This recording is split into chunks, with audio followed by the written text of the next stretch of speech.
Hello, guys. Nice to see you all. Uh, Good turnout. How are you doing? Uh, so, what we're gonna do today? Today we're gonna start talking about branding, about products, and specifically two kinds of products: tangible goods and intangible services.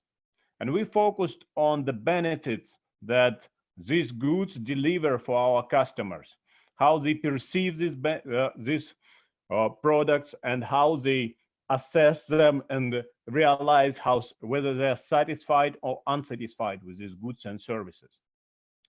But now we're going to move a little further up beyond just functional benefit, because remember when we talked about value, the functional utilitarian value people get from our product, that's not all. The car is a little more than just a means of transportation from point A to point B. And the clothing we wear is more than just a way of keeping us warm and cozy. And even the eyeglasses we wear, beyond their function of helping us with our vision, they have an aesthetic value. They make us beautiful and they make us feel good about ourselves. People use consumption occasions. People use products and services to communicate to other people, to show and express who they are, and to express who they are to themselves, to express their identity and define themselves through consumption. And they cannot do it by just focusing on utilitarian benefits. It's equally important for us how to use these products and services. And what lies beyond this just functional benefit is called branding. Branding delivers something more than functional benefits. It's focused on emotional benefits of consumption, on emotional, social aspects, on bringing meaning to consumption.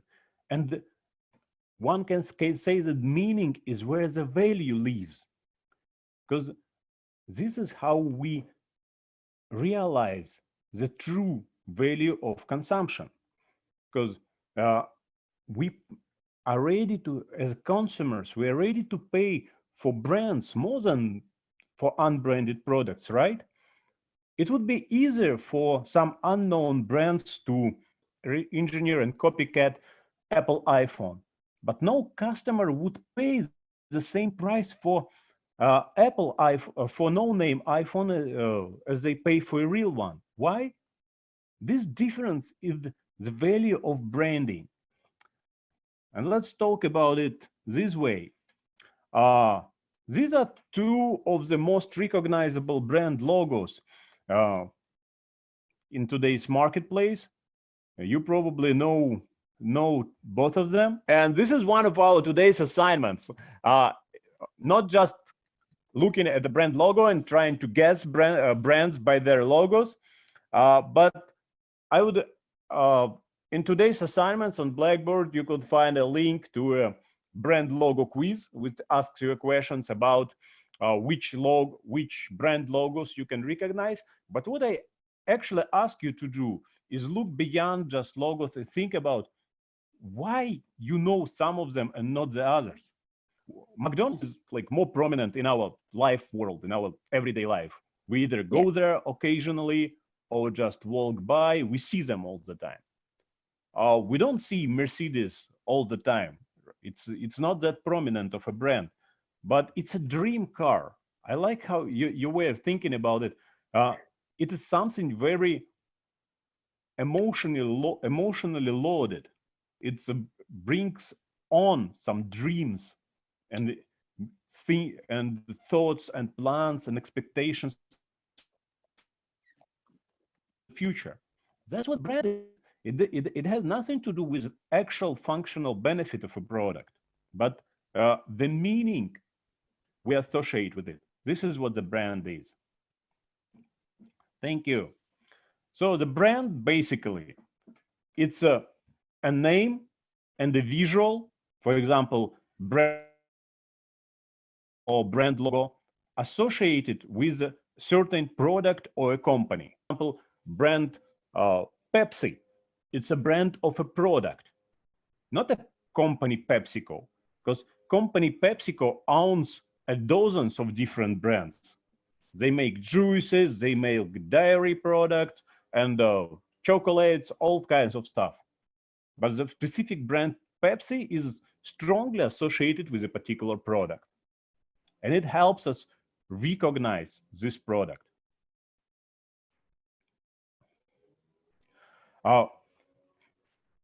Brand delivers two key benefits for a product and for a company who creates this brand. It helps customers identify and differentiate this brand and remember it. How we remember the brand? These brand logos and brand names and advertising focused on branding helps customers to stick with this brand and identify it, differentiate. So brand basically consists of two big parts. One part is the meaning, the content, the essence of a brand, focused on benefits that we're trying to deliver, but how we communicate, how we express this meaning. Those visuals and tangible elements of a brand include brand design, brand logo, and brand advertising that help us communicate this inherent internal meaning of a brand to our customers. So brand attributes include benefits that brand delivers and meanings associated with the brand. They are linked to usage situations where we use this brand, where we typically consume this kind of product. For example, at some points, McDonald's was strongly associated with kids' parties, like with birthday parties and other kids' events. Not anymore. Now it's more associated with, I don't know, morning breakfast or coffee on the go. And while personality of a brand, and we're going to talk about it a little about it, it is how consumers perceive the brand, what they think about it. If this brand was human, if it was a person, what would we think about this person? What would we say to each other about this person? Such a humanization or anthropomorphization of a brand is expresses its personality. Remember when we talked about Burger King, and I repeatedly used like goofy personality, like a little relaxed, laid back, unfocused, can afford a lot of experiments and doing weird stuff. Sure. And finally, brand is focused on its typical customer. At the very end, brand needs to connect to their customers. Who are they? And depending on who are their customers, brand is built to express and help these customers express themselves. We talked about brand image, that how consumers view the brand, how they perceive this brand, and what they think about this brand. So this is one thing. This is where we once again stick with consumers' memories. What they think about our brand and how they think about it. They think about our brand by linking our brand to some other ideas that they have about like their own life events, their own experiences. One can think about McDonald's and remember their childhood, or one could think about Ben and Jerry's and ice cream place brand and think about their childhood, or one could think about Mercedes and think about their life goals. These associations, these ideas that people find in their own lives and connect to the brand are called brand associations. It's pretty much everything that people think about the brand. Marketers build brand associations map out of these ideas. We ask first group of customers, what do you think about our brand? What comes to mind when you think about our brand? They answer mostly in terms of product and product attributes, what they know, what they feel, how they appear, what color they are, how they sound. Then we hide our brand completely, close it, and we show second group of customers only the answers that we get from the first group.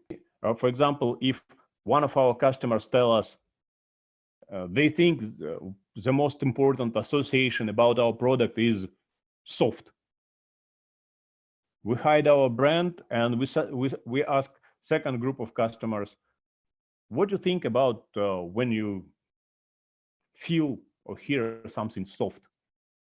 And people like, oh, I have a chair in my house, it's soft. One can say my dog is all fluffy and soft, and one can say my grandma was soft. These are associations that we can use to communicate our brand. If we to deliver our brand to our target customers, when we shoot our next commercial, we will include a house with a soft chair, a dog, and a grandma. And all together, they will communicate and project our brand identity. There is an example of a brand association map, brand association network for Louis Vuitton. I once did with my students. And first idea when we ask people, what's Louis Vuitton? Some people, first association with the brand, it is often products. What kind of products of this brand we know? What products from this brand we use? And when we think about these products, what attributes, what characteristics of these products come to mind? Like good quality, expensive, small, brown, certain kind of design.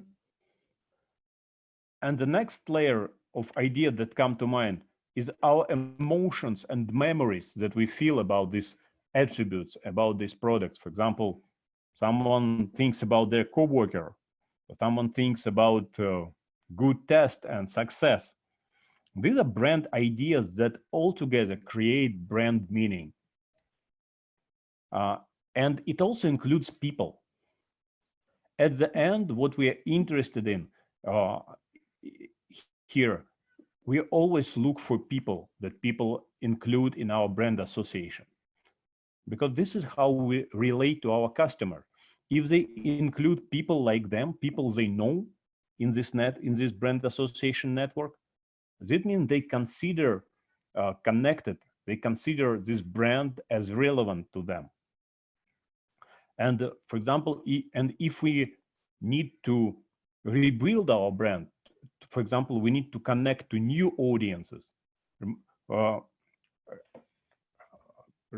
Remember during our class on segmentation, we talked about gendered brands and how some brands perceived as female might want, like Dove, might want to go and start targeting male audience. How they can do it? They look at the brand association network and start from ground up. What can we do to add new people in this association network? If we bring new people and post them in this network, which elements and which associations this new people, this new kind of customer can connect to, and how we can explain this new customer that this brand is relevant to them. And one of the tools that helps us to identify these elements, and one of the simple ones, is using word cloud. So we ask people to bring in unstructured any ideas, any thoughts they have about our brand, and then we try to structure them using the predefined network, like products, attributes, emotions, memories, people, right? So there are two ways of doing it. Word cloud can look like this. So I'm gonna pick all of your submissions and post them right here to create a word cloud of what we think about, we as a group think about Disney. What do you think about Disney? And what comes to mind to all of us is Mickey, Mouse, certainly, Disneyland, movies, and happiness. And think about it this way. What are its different elements in our product association network? Disneyland and movies are basically products that this brand delivers, that this brand creates. So we can start from here. Mickey Mouse, on the other side, is a character associated, it's a memory, or childhood memory, or advertising memory associated with movies and Disneyland. And we think about castle, about crowded places, happiness, childhood, and princesses. Not all associations I see are so like sassy. Some are pretty robust. Mickey in South Park. And no South Park here, but pretty a lot of princesses. And think about it. We think about princesses. We think about Disneyland and childhood and childhood, right?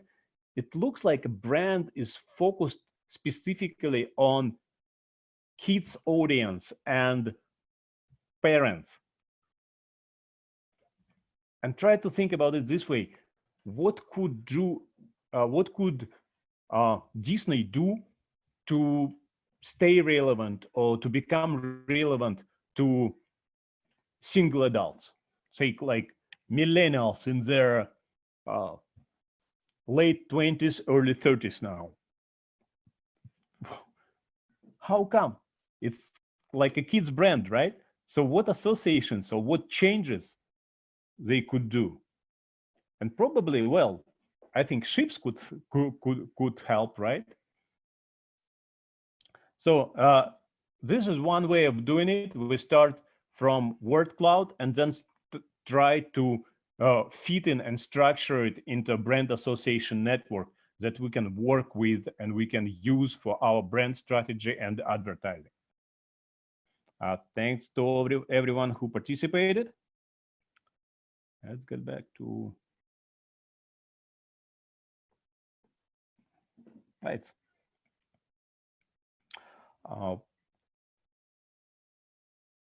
After tacos, I think the last thing we're gonna talk today is brand value. What's valuable? What is so valuable about brands and how we assess brand value? One way of assessing brand value is based on customers itself. We focus on how brand affects their attitudes and their behavior. People pay more for Apple than for no-name brand smartphone, right? So this difference between branded and unbranded no-name product, this difference in price we pay for branded versus non-premium or non-branded product is called premium, price premium. when we buy Mercedes and overpay for it, this is a premium associated with brand. This is where brand value, how brand value can be assessed and measured. On the other side, brand value can be measured on the company side by basically subtracting all their other assets from the company value. If we look at the company market valuation, what market valuates the company now? Like what Apple costs on the market. And then we subtract from this value all the financial assets and all the tangible assets, like everything. If we subtract from Apple market valuation everything that we can physically and mathematically subtract from it, what will be left? What remains? What remains is a brand value, is value of Apple brand. And if we do the same to Tesla, for example, we take their market valuation and subtract all of their financials, all of their tangibles, what's left? Elon Musk's name and photo, right? That's the essence of a Tesla brand, and this is what it worth. Okay, guys, thanks. Try using the course blogs, enjoy the video cases. They're pretty nice, I'd say. And see you on